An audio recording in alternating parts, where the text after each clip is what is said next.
Our big spring warm-up continues. Our first 70s are on the way, even our first 80s. We're talking about near record warmth, but by the end of the week, a soaking storm system could bring rain and snow as those river levels are rising.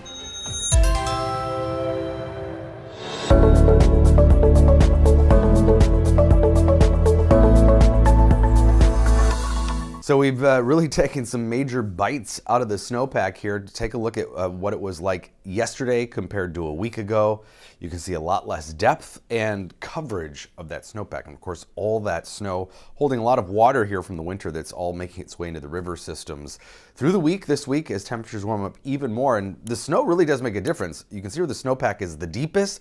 Northwestern Minnesota, North Dakota, that's where it's been coldest. This is looking at Saturday temperatures, for example, is in the 30s across North Dakota, while the rest of us were in the 60s. And so that's why we're going to continue to see cooler temperatures in the northwest part of the state. Only 40s there today, but 50s and 60s even in northern Minnesota, northeastern Minnesota. You get the pine tree effect there. You don't have wide open spaces that are white like you do in western Minnesota and the Dakotas. So big upper level ridge of warmth, something we haven't seen in a while around here, is going to bring well above normal temperatures.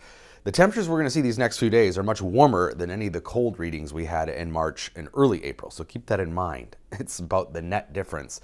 So that warm air is going to be with us through the week, 20 to 30 degree above normal temperatures, again, compared to temperatures that were about 10 to 15 degrees below normal.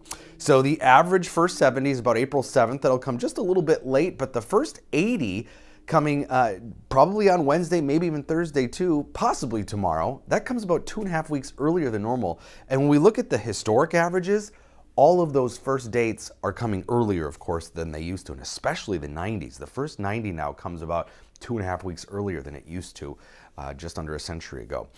Very warm tomorrow, could be close to 80 already. Looks like we'll be into the 80s across southern Minnesota on Wednesday. Again, notice the difference, 48 up in Halleck only. Well, they'll continue to melt that snow, but 83 is the record high on Wednesday, set back in 1931, and that record is certainly in jeopardy.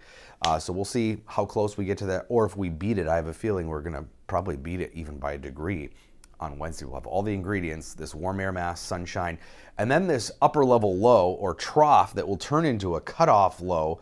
We've seen these before. These are storm systems that linger because they're cut off from the main flow of the atmosphere. So we're talking about Thursday into Sunday, kind of a prolonged period of on and off rain, even some snow. Starts Thursday with showers in northern Minnesota. Those spread south and east Friday into Saturday, and enough cold air into this system that we could be looking at snow mixing with the rain Saturday night especially.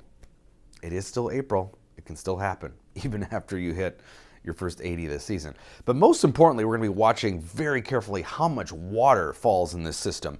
6 different models, 6 different scenarios, all not very good picture here. We're talking about widespread soaking across Minnesota, 1/2 inch to 1 inch minimum, maybe even more of liquid equivalent, and we do not need that after this rapid melt. This is literally the worst case scenario taking place for the flooding rivers in terms of timing and precip.